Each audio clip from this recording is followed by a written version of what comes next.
आप देख रहे हैं एशियाई न्यूज। भ्रष्टाचार और जुर्म के खिलाफ हर पल आपके साथ। ये है दिल्ली का उमान बता रोड, जो कि वेस्ट दिल्ली में स्थित है। इस जगह पर सरदार वल्लभ भाई पटेल के नाम पर कोविड अस्थायी अस्पताल बनाया गया था, जिसमें तकरीबन 1000 बेड और 250 से ज़्यादा आईसीयू की सुविधा दी गई थी।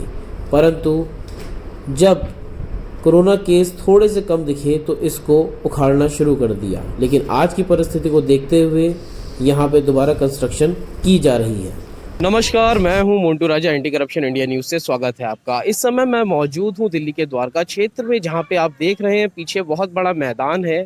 सरदार वल्लभ भाई पटेल करके हॉस्पिटल यहां पे तैयार किया गया था कोविड के चलते, क्योंकि पिछले साल की अगर हम बात करें तो कोविड महामारी का जो एक प्रकोप कह सकते हैं देखा गया था।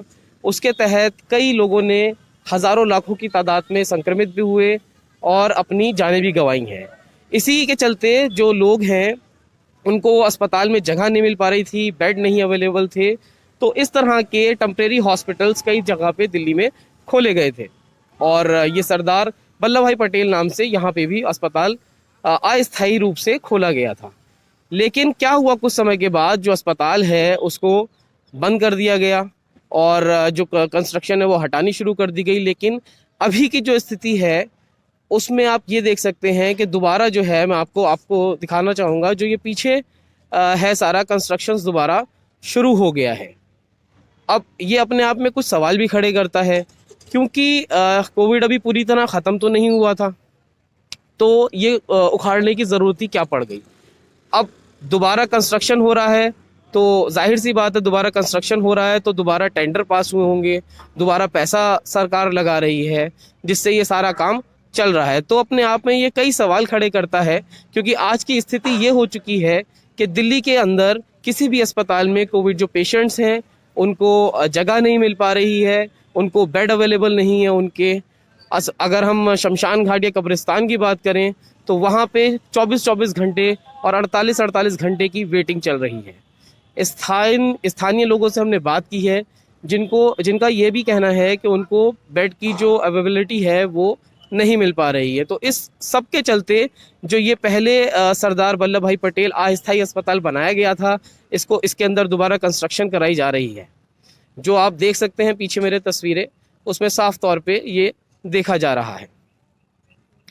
अब इसमें कई प्रश्न ये भी हैं कि किस तरह इसकी कंस्ट्रक्शन हो रही है, और पहले जब ये कंस्ट्रक्शन ख़त्म कर दी गई थी, या कह सकते हैं कि इस अस्पताल को तोड़ा जा रहा था, उसके बाद क्योंकि कोरोना ख़त्म नहीं हुआ था और अब जो ये दोबारा टेंडर पास होके कंस्ट्रक्शन करवाई जा रही है, इसमें अपने आप में सवाल है, क्योंकि जो बजट है वो कहीं ना कहीं आम आदमी की जेब से जाता है।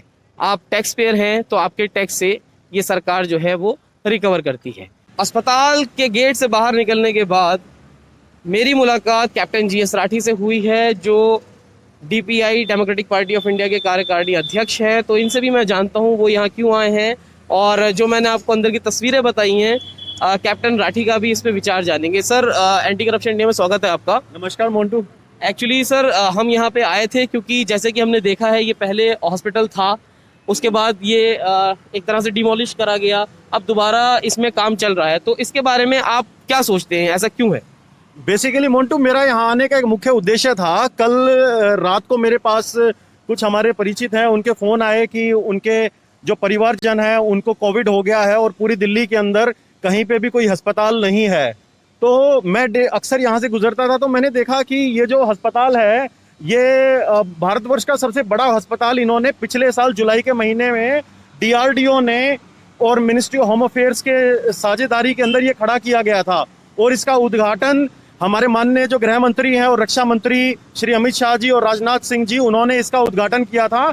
इसमें 250 आईसीयू की फैसिलिटी थी, लेकिन उसके बाद ये 2 महीने चला के और दिसंबर से ही इसको डिसमेंटल करना स्टार्ट कर दिया। और ऐसा ही एक हॉस्पिटल इन्होंने छतरपुर के पास जो राधा स्वामी सत्संग ब्यास है वहां बनाया था, और उसको भी इन्होंने डिसमेंटल किया। तो इसके पीछे कारण क्या है कि इसको इन्होंने इतने छोटे टाइम के अंदर डिसमेंटल क्यों किया? What was basically the reason? जबकि आज स्थिति हमारी दिल्ली के अंदर ये हो गई है कि पूरी दिल्ली में एक भी आईसीयू बेड नहीं है पूरी दिल्ली के अंदर। और जितने हमारे जो शमशान घाट और कब्रिस्तान है वहां पे लाशों के अंबार लग गए हैं। 24-24 घंटे 48-48 घंटे की वेटिंग चल रही है लाशें जलाने के लिए, लाशें दफनाने के लिए। तो क्या इसके पीछे कोई सिंडिकेट था कि ये एक अस्पताल 1000 बेडेड हॉस्पिटल खड़ा किया गया और फिर उसके बाद इसको नस्ते नाबूद कर दिया गया, और दोबारा से अब जब इतनी बड़ी स्थिति आ गई, इतनी परिस्थिति आ गई है कि लाशें सड़क के ऊपर बिछ गई हैं और अस्पतालों के अंदर जगह नहीं है, दोबारा से इसको खड़ा किया जा रहा है। तो कहीं ना कहीं मैं सिर्फ इसको ये देखने आया था कि कितना बड़ा करप्शन का नेक्सस है यहाँ पे, कितना बड़ा करप्शन का नेक्सस है। पहले एक 1000 बेड का हॉस्पिटल यहाँ खड़ा किया जाता है और 4 महीने बाद उसको खत्म कर दिया जाता है। जो इसमें हंड्रेड्स ऑफ करोड़ रुपए, जो 100 करोड़ रुपए इसमें लगे हैं, जो एक एक्सचेकर के हैं, जो एक टैक्स पेयर का पैसा है। ये हम नहीं कह सकते कि ये डीआरडीओ ने बनाया तो डीआरडीओ खुद का पैसा है। डीआरडीओ के पास भी तो जो पैसा है वो भी तो टैक्स पेयर्स का पैसा है। तो सबसे बड़ी स्थिति ये है कि इन चीजों को जब तक हमारे यहाँ जो केसेस हैं वो बिल्कुल जीरो नहीं हो जाते और उसके बाद भी एक कूलिंग फेज होता है, उसमें देखा जाता है कि जो हमारे केसेस हैं दोबारा नहीं बढ़ रहे हैं, जब जाके इसके ऊपर एक यूनानिमस डिसीजन लिया जाता है। लेकिन यहाँ कोई डिसीजन ही नहीं लिया गया। ये तो पूरा एक घोर अन्याय है जनता के साथ और जनता की पैसे की पूरी लूटमारी चल रही है यहाँ पे। तो कैप्टन साहब शुक्रिया अपने विचार साझा करने के लिए। Thank you Montu ji, thank you.